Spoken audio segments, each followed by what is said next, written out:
이 어느 부모님이 그 자식에게 보낸 편지라고 하는 그런 제목으로 인터넷에 올라와 있는 글을 읽었습니다.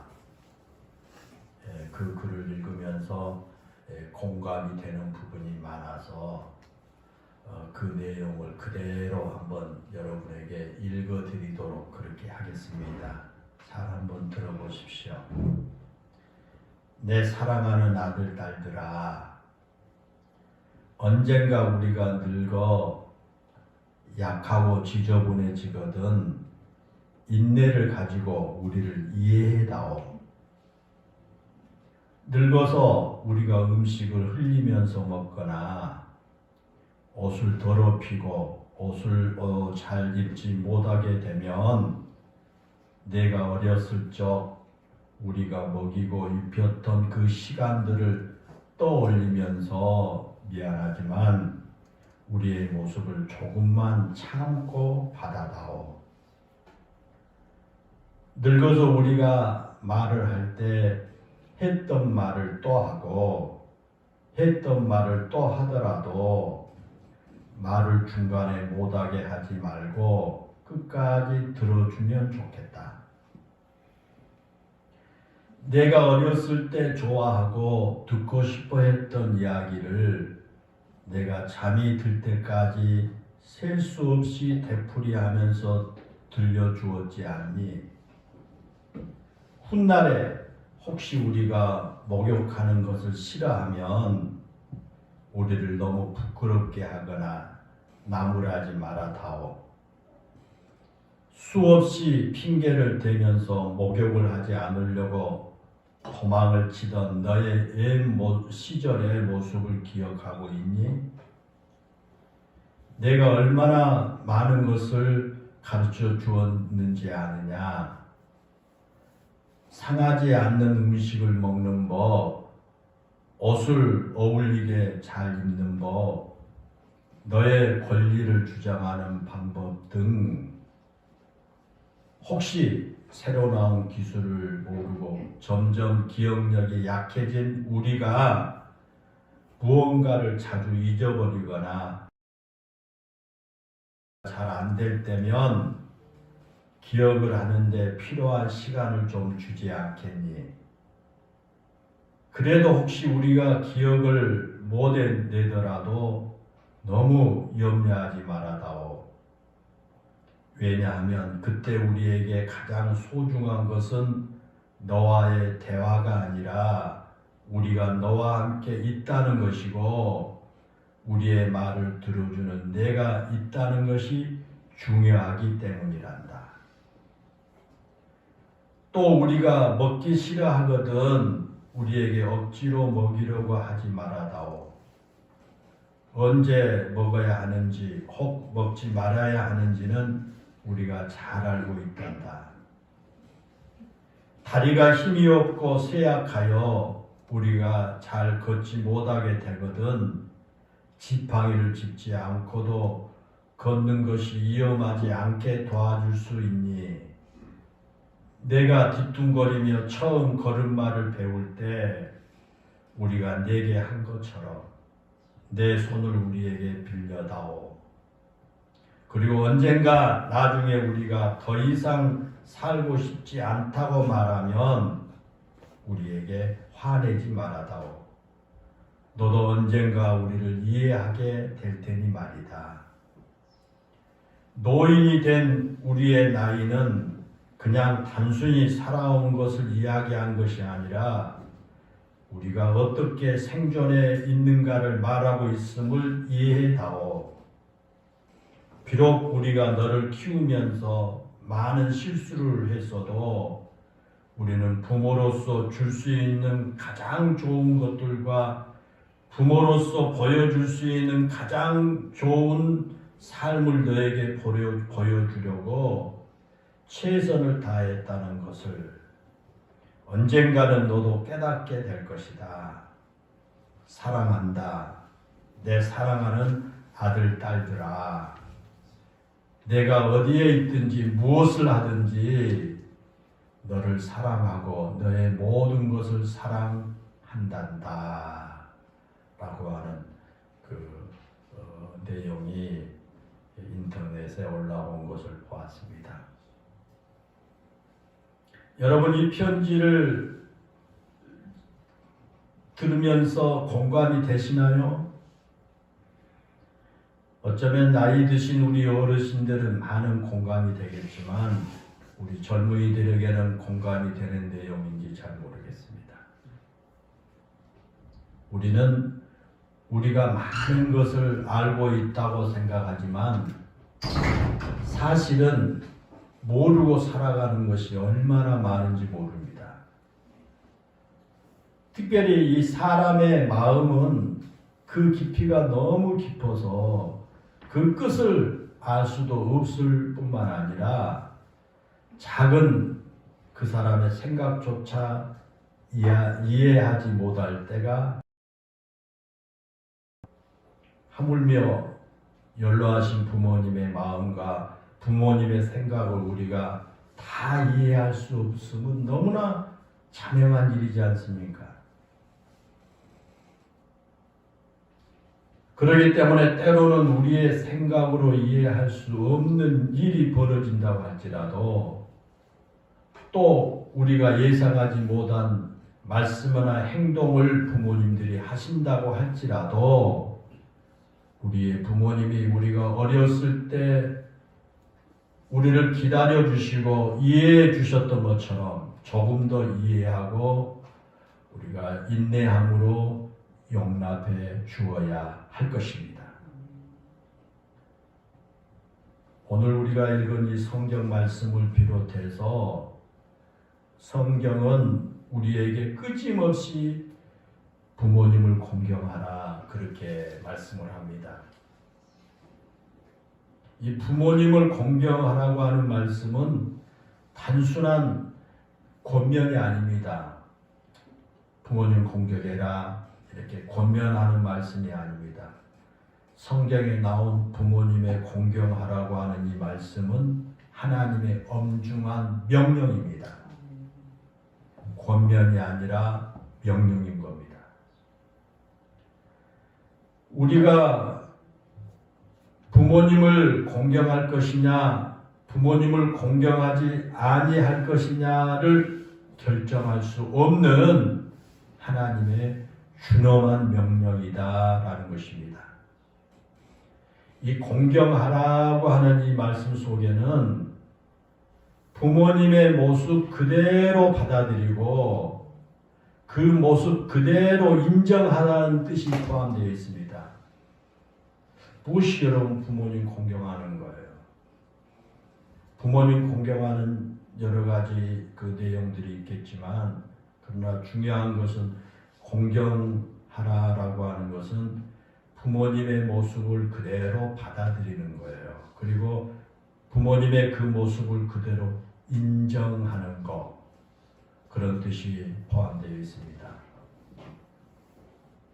부모님들이 연로에 가시면서 젊으셨을 때 패기가 없어지셨더라도 나이가 들어가면서 젊었을 때 그 아름다움이나 젊었을 때 그 멋진 모습이 사라지고 있다고 할지라도 또 점점 기억력이 사라지면서 젊으셨을 때처럼 우리의 어떤 문제에 대해서 명쾌한 해답을 주시지 못한다고 할지라도 때로는 하신 말씀 또 하고 하신 말씀 또 하신다고 할지라도 부모님의 모습 그대로 받아들이라는 거예요.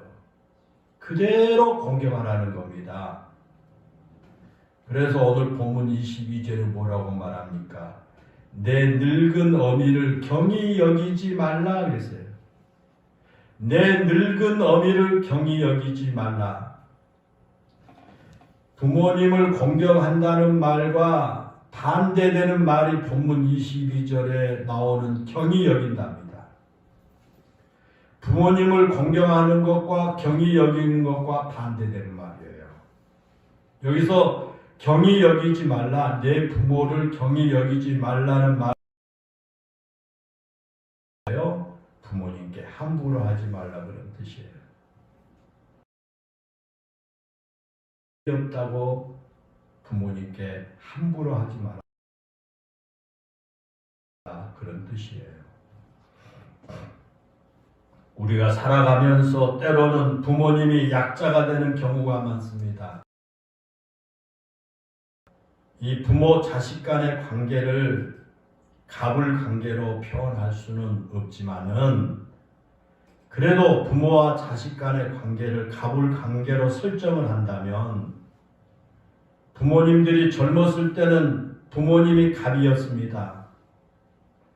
그러지 않습니까? 그런데 부모님이 연세가 들어가고 자식이 성장해서 독립을 하면서부터는 부모님이 이제 더 이상 갑이 안 됩니다. 갑이 아닙니다. 그때부터서는 나이가 들고 자식이 성장하고 독립해서 살고 하게 되면 그때부터서는 부모가 을입니다. 그래서 자식 눈치 보고요. 며느리들의 눈치를 보며 살아가는 것이 부모들입니다. 그런 부모님에게 힘이 없다고 함부로 말을 하는 경우가 있습니다.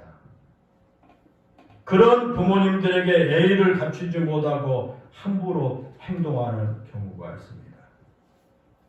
그것이 바로 부모를 경히 여기는 겁니다.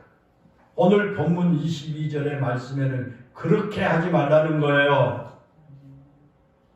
또 경히 여기지 말라는 말은 부모님을 부끄럽게 여기지 말라 그런 뜻도 있습니다. 부모님은 자식을 낳고 또 자식을 기르면서 자신의 모든 것을 희생하셨지 않습니까? 자신의 모든 것을 아낌없이 주면서 자신은 돌보지 않으셨습니다. 그래서 빈털터리가 되고 병든 몸이 되고 만 겁니다. 우리를 위해 희생하시느라고 자신은 초췌해졌고요, 초라해졌습니다. 우리는 부모님의 그런 초라하고 초췌해진 모습이 보인다면 그것이 부모님의 희생의 상징임을 우리는 기억해야 할 겁니다. 초췌해진 그 모습을 보면서 부끄러워할 것이 아니라 우리를 위한, 나를 위한 희생의 상징이다. 그렇게 여러분 기억해 줘야. 때로는 우리가 하는 말을 잘 알아듣지 못하실지라도 우리를 위해서 희생하시느라고 힘이 빠져서 그러신 것이라는 생각을 가지고 부모님의 그 모습 그대로 존중해 주어야 한다는 겁니다. 때로는 치매에 걸려서 한 말 또 하고 한 말 또 하실지라도 우리를 위해 희생하시다가 그렇게 된 것이기에 그 모습을 그대로 존중해 주어야 한다는 겁니다. 부모님은 우리를 낳으셨다는 것만으로도 충분히 존경을 받으셔야 할 분이기 때문입니다. 우리는 부모님의 모습이 아무리 초라하라고 할지라도 경히 여겨서는 안 될 것입니다. 그것이 믿음의 사람들에게 요구하시는 하나님의 명령이기 때문입니다. 내 늙은 부모를 경히 여기지 말지니라 하나님의 명령입니다. 거기서 경히 여기지 않는다는 말이 소극적인 의미의 효도라면 부모를 경히 여기지 않는 것이 소극적으로 효도라고 말한다면 적극적으로는 부모님을 즐겁고 기쁘게 드리는 것이 경히 여기지 않고 효도하는 것이 됩니다. 오늘 우리가 읽은 본문 24절과 25절에 보면 그러죠. 의인의 아비는 크게 즐거울 것이요 지혜로운 자식을 낳은 자는 그로 말미암아 즐거울 것이니라. 내 부모를 즐겁게 하며 너 낳은 어미를 기쁘게 하라 그랬습니다. 여러분 그 말씀 자세히 한번 보십시오. 그 두 구절에서 즐겁다, 기쁘다고 하는 말이 반복돼서 사용되죠. 본문 24절이 부모의 입장에서 기록한 것이라면 본문 25절은 자식의 입장에서 기록한 말씀이에요. 그래서 그 24절에서는 부모의 입장에서 기록했고 25절은 자식의 입장에서 기록하는 그런 말씀이지요. 그런데 그 의미는 24절에서 그 부모의 입장에서 기록한 말씀이나 25절에 자식의 입장에서 기록한 그 말씀의 의미는 똑같아요. 그건 뭐예요? 부모를 기쁘고 즐겁게 해드려야 한다라는 거예요. 여러분, 누가 본문에서 말한 의인의 아비일까요? 거기 24절에 그죠? 의인의 아비는 그랬는데 누가 여기서 말하는 의인의 아비일까라는 겁니다. 자식이 부모의 가르침을 잘 받아서 진리를 따르고 진리 가운데 살아가는 자식의 부모를 말합니다. 본문 23절에 보면 그러죠. 진리를 사대 팔지 말며 지혜와 교훈을 훈계와 명철도 그리할지니라 그랬습니다. 부모를 공경하고 즐겁게 드려야 한다는 말씀을 하면서 전혀 그 상황과 다른 뜻한 이 말씀이 거기 나오지요. 그러나 23절의 말씀은요, 우연하게 그 자리에 위치된 것이 아닙니다. 부모는 자식을 진리로 가르쳐야 한다고 말이에요. 지난주에도 말씀을 드렸습니다만 물론 어느 부모든지 자식에게 잘된 길을 가라고 가르치는 이 부모가 아니지 않는 사람은 없을 거예요. 자식이 잘못된 길을 가도록 그렇게 가르치는 부모는 없어요. 여러분 기어다니는 그 개가 자기는 옆으로 가면서도 자기 새끼 개에게는 똑바로 가라고 가르친 것처럼 부모 자신은 비록 바르게 살지 못할지라도 자기 자식만은 바르게 자라기를 원합니다. 그것이 부모의 마음입니다. 그런데 중요한 것은 부모가 자식이 보는 앞에서 바르게 사는 겁니다. 자신이 그렇게 바르게 살면서 자식에게 바르게 살라고 가르쳐야 그 가르침이 효과가 있기 때문입니다. 그런 부모님 아래서 진리를 배우고 지혜를 얻는 사람이 복 있는 사람이라는 거예요. 그리고 부모님으로부터 배운 그 진리의 말씀과 가르침과 지혜를 따라서 사는 사람이 바로 의인이다라고 하는 말씀입니다. 그런 의인의 부모는 자식의 진리 가운데 살아가는 모습을 보면서 즐거워한다는 겁니다. 자식이 그렇게 진리 가운데 살아가는 모습을 보면서 기뻐한다는 겁니다. 사랑하는 여러분, 우리는 이런 사실을 분명하게 기억해야 합니다. 모든 부모가 자기 자식들 잘 되기를 다 바랄 것입니다. 돈 없이 비천하게 사는 것보다 넉넉하고 여유 있는 생활하기를 다 원합니다. 우리 자녀가 돈 없이 그냥 빌빌거리면서 비천하게 사는 거 원하는 부모 어디 있겠어요? 좀 넉넉하게 생활하기를 다 원하지 않습니까?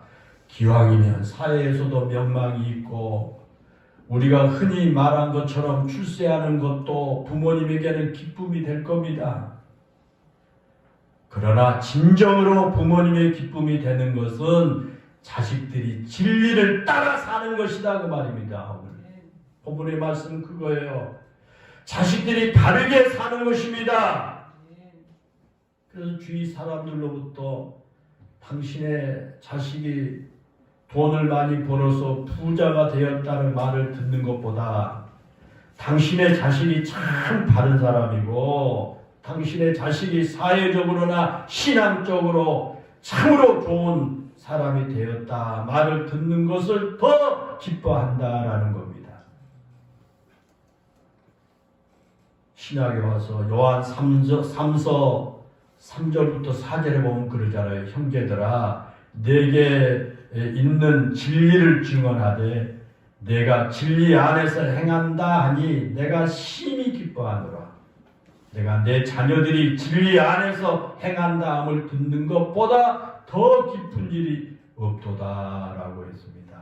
이것은 사도 요한이 가이오에게 편지를 쓰면서 한 말입니다. 그런데 이것은 사도 요한만의 마음이 아닙니다. 모든 부모가 자기 자식들이 진리 안에서 바르게 살아간다고 하는 말을 들을 때 기뻐한다라는 그런 말씀입니다. 사랑하는 여러분, 그렇게 진리를 가르치는 부모와 그 진리를 따라 지혜롭게 살아가는 자식들이라면 그 가정에 무슨 걱정이 있겠어요? 그러지 않겠습니까? 진리를 가운데 살아가지 못하고 자녀들이 바른 길로 가지 못하고 엉뚱한 길로 가고 하니까 가정에 걱정이고 근심이지요.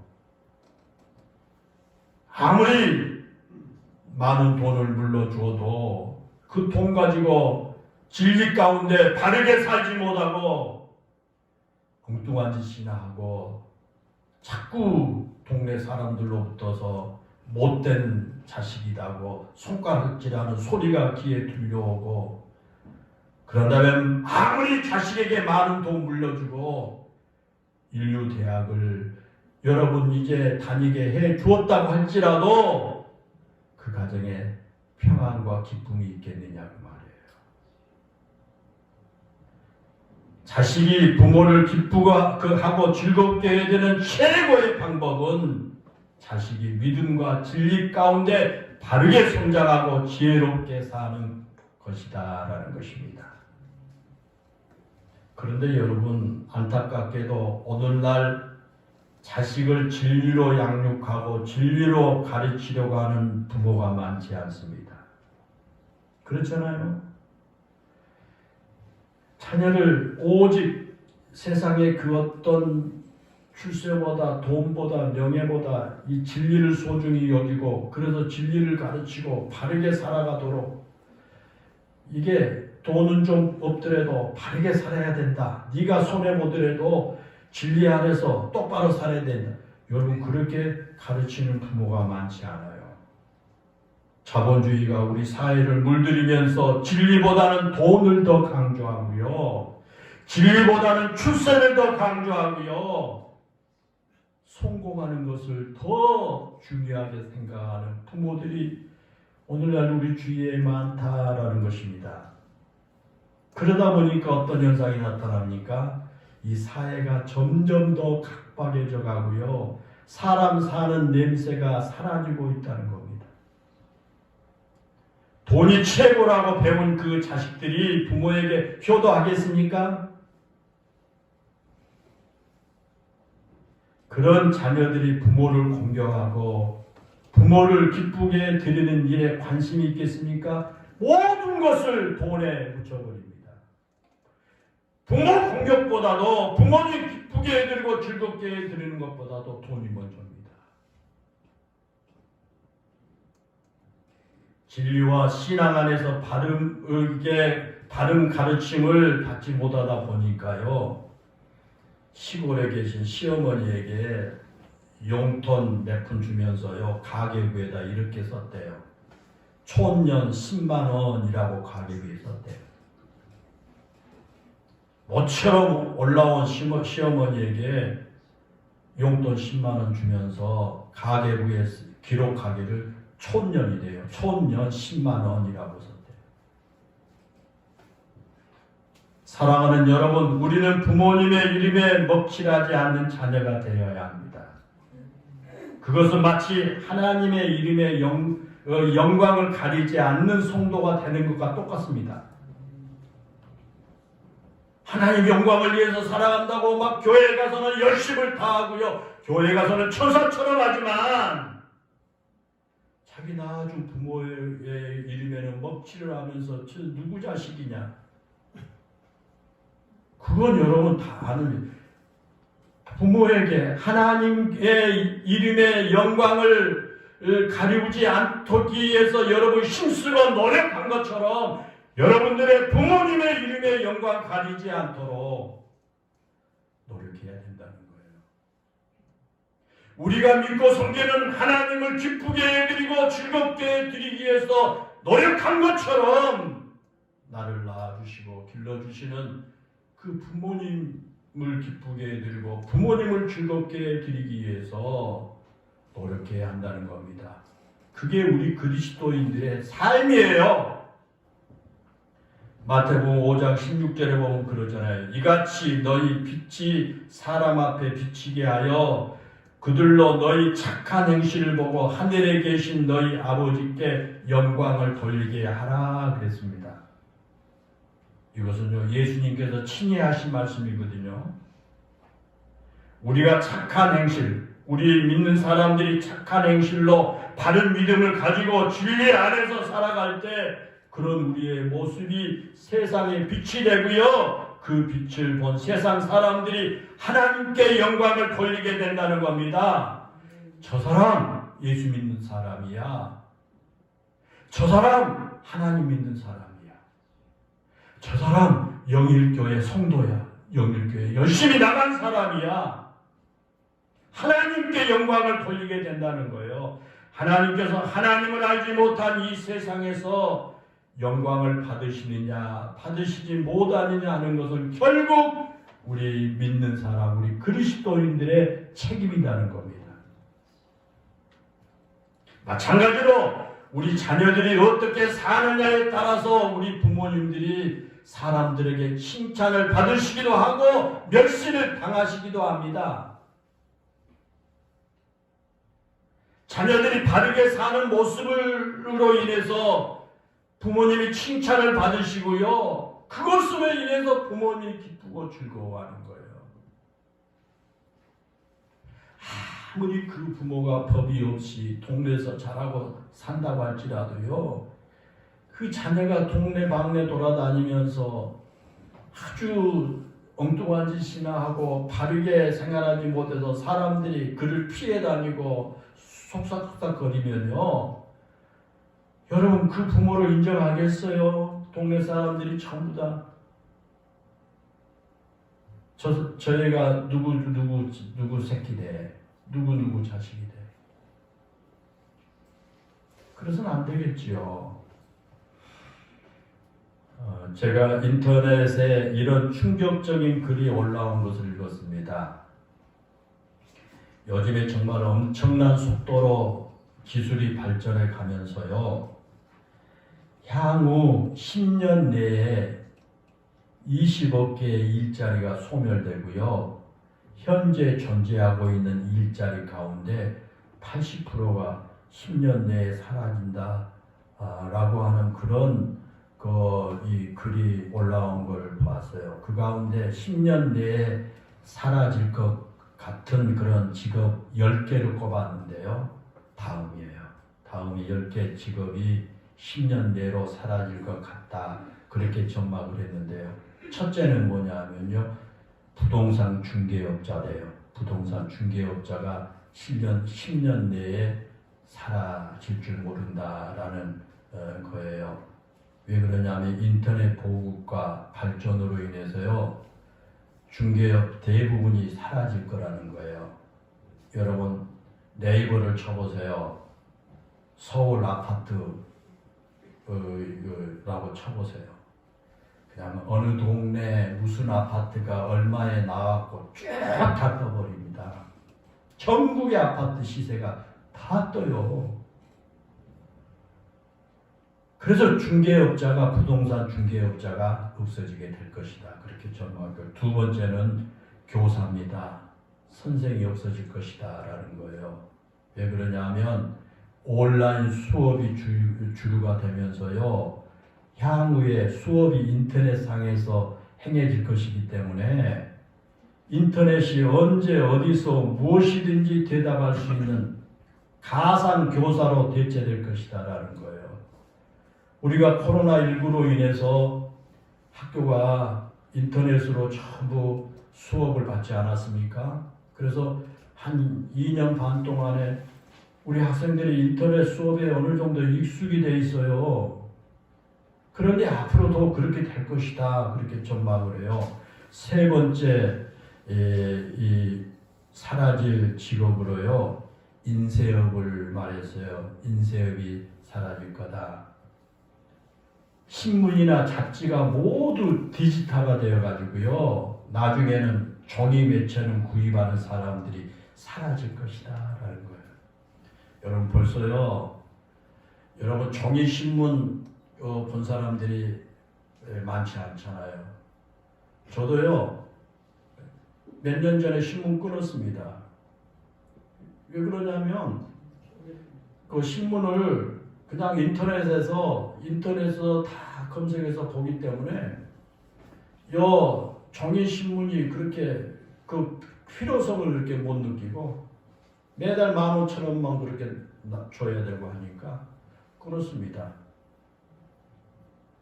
요즘에 책도요 전부 인터넷 들어가서 검색해서 보게 되면 바쁜 사람들은 그 책 긴 부분을 요약해가지고 딱 올려놓고요 하기 때문에 여러분 이 서점이 잘 안 된다죠. 그래서 인쇄업이 이제 사라지게 될 거다 그렇게 전망을 했고요. 그 다음에 네 번째는 사라질 직업이 속기사돼요. 속기사. 요즘에 음성인식 소프트가 법정의 속기사나 비서나 매니저를 대체하게 될 것이라는 거죠. 그러니까 속기사가 막 지금은 막 이렇게 수기를 쓰고 하는데요. 음성인식 소프트웨어가 발전돼가지고 말하는 거 그대로 다 그냥 기록이 된다는 거죠. 그래서 속기사가 직업이 사라지게 될 거다. 그 다음에 CEO가 사라지게 될 거다. 수직 방향의 정책 결정은 번잡할 뿐만 아니라 느리기 때문에 앞으로는요, 이 전문가 그룹이 회사를 인터넷으로 이끌어가게 될 것이기 때문에 그 CEO, 그 대표가 사라지게 될 것이다 라는 거예요.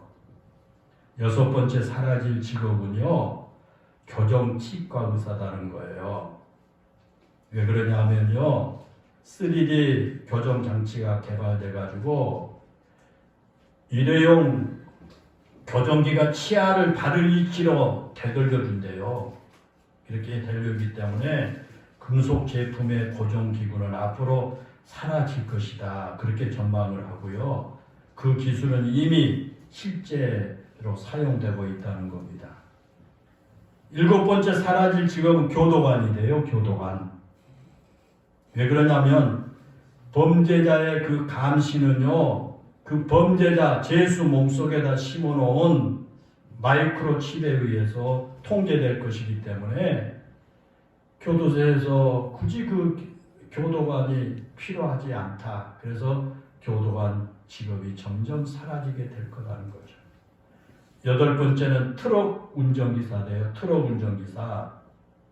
왜 그러냐면 도시와 도시 간에 지방과 지방 간에 레이저 유도 운반 로봇 전용 레인을 설치하면요 컴퓨터로 그냥 제어받는 차량의 차량이 이제 고속도로로 짐을 운반하게 된다는 거예요. 지금 여러분 벌써 이 무인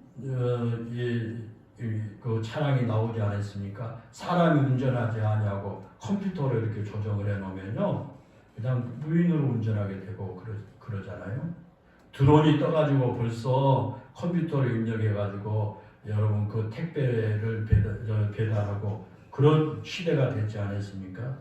그렇게 되면 교통 체증의 이 체증 그 감시 시스템이나 정체 구간이나 시간을 피할 수가 있다는 거죠. 차가 신호나 속도를 위반하면 그 위반 사항이 컴퓨터에 기록돼서 벌금이 부과되기 때문에 교통경찰도 없어지게 될 것이다. 그래요. 9번째는요. 집관리사예요. 집관리사. 집을 관리하는 사람. 우유를 살 타이밍을 가르쳐 주고요. 심지어 내 스케줄을도 로봇이 관리해 준다는 거예요. 방 청소도 컴퓨터가 자동으로 관리해 주기 때문에 굳이 집 관리할 사람이 없어도 큰 저택을 꾸려나가는데 전혀 지장이 없다는 거예요. 지금도 여러분 밖에서 이 스마트폰으로 다 하잖아요. 냉장고도 돌리기도 하고 여기 밖에서 출근하면서 해놓게 되면은 방 청소도 로봇이 다 하게 되고요. 다 하잖아요. 여러분 지금도 우리가 밥도 딱 해놔두면 밖에 나갔다 오면 그 시간에 밥이 딱 해놓게 되잖아요. 때문에 집관리사가 없어지게 된다는 거죠. 마지막 10번째입니다. 저는 이 10번째 오늘 말씀에 이제 연관이 되어서 여러분에게 소개를 했습니다. 아버지입니다. 아버지가 이제 사라지게 될 거다. 아버지가 직업군에 속한 것은 아니지만은 왜 그러냐면 최애 수정 및 복제 기술 발달에 따라서 아버지가 이 공룡처럼 멸종해 버릴 것이다. 그런 전망을 내놨어요. 또 인공 자궁이 현실화되게 되면요. 어머니도 사라질 것이다. 그런 전망도 내놨죠. 이것은 물론 예상이에요. 예상 그대로 되지 않을 것이고 또한 되지 않았으면 좋겠지만 가장 충격적인 것은 아버지나 어머니가 사라진다고 하는 예상일 거예요. 저는요 다른 것은 몰라도 마지막 이 10번째 아버지 어머니가 사라진다고 하는 그 예상은요 그대로 되지 않을 것이라고 확신합니다. 왜냐하면 아버지 어머니가 해야 할 역할이 분명히 있기 때문입니다. 아버지와 어머니가 단순히 자식을 낳은 역할만 하는 것이 아니라 가정을 가꾸고 인공지능 로봇이 가르치지 못한 그런 부분에 대해서 부모가 가르쳐야 할 부분이 있다는 것입니다. 그게 뭐예요? 부모가 진리를 가르치고 바른 것을 가르쳐야 자식이 자식 노릇을 하는 아름다운 가정을 만들어 갈 수가 있기 때문인 것입니다. 사랑하는 여러분, 오늘 본문에 보면 하나님께서 우리에게 내 부모를 즐겁게 하며 너 낳은 어미를 기쁘게 하라 분명히 명령합니다. 이것은 하나님의 명령입니다. 우리가 거부할 수 없는 하나님의 명령입니다. 하나님께서 우리에게 그렇게 명령하실 때는 그 명령에 따라 순종하는 사람들에게 주실 복도 반드시 약속하신 겁니다. 그래서 십계명에 그랬잖아요. 너는 내 하나님 여호와께서 명령한 대로 내 부모를 공경하라. 그리하면 내 하나님 여호와가 내게 준 땅에서 내 생명이 길고 복을 누리리라 하겠습니다. 부모를 공경하라고 그 명령을 따를 때 하나님께서 복을 주신다고 말이죠. 내 생명이 길고 복을 누리리라 말하는 거예요.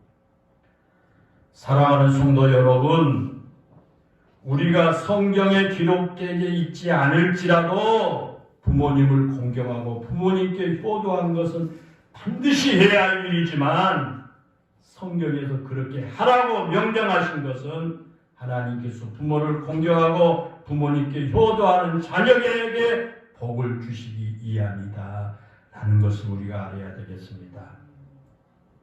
오늘 어버이날, 어버이 주일을 맞이해서 진리로 자녀들을 양육하는 의인의 부모가 되시고요.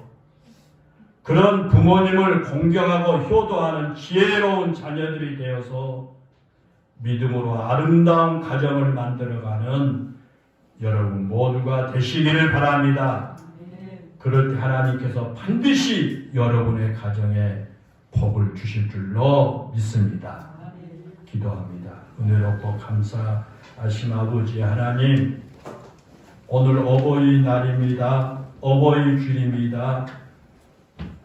이런 날을 하나님께서 지키게 하신 것은 그만큼 우리에게 이 부모님의 소중함을 깨닫게 하기 위함인 줄로 믿습니다. 오늘 이 어버이날을 맞이해서 우리 모든 부모들이 진리로 우리 자녀들 양육하는 의인의 부모들이 다 되게 주시기를 원합니다. 세상의 부귀영화 하나님 이제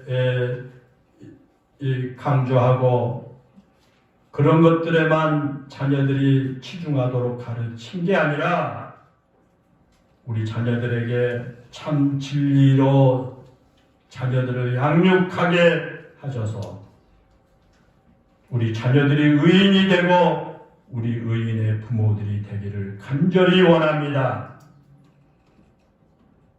또한 우리 자녀들이 그런 부모님을 공경하고 효도하는 지혜로운 자녀들 되게 하여 주소서. 믿음으로 아름다운 가정을 만들어가는 우리 영일교회 모든 성도들 되게 해 주옵시고 하나님의 축복받은 가정들이 다 되게 하여 주시옵소서. 예수님의 이름으로 기도하옵나이다. 아멘.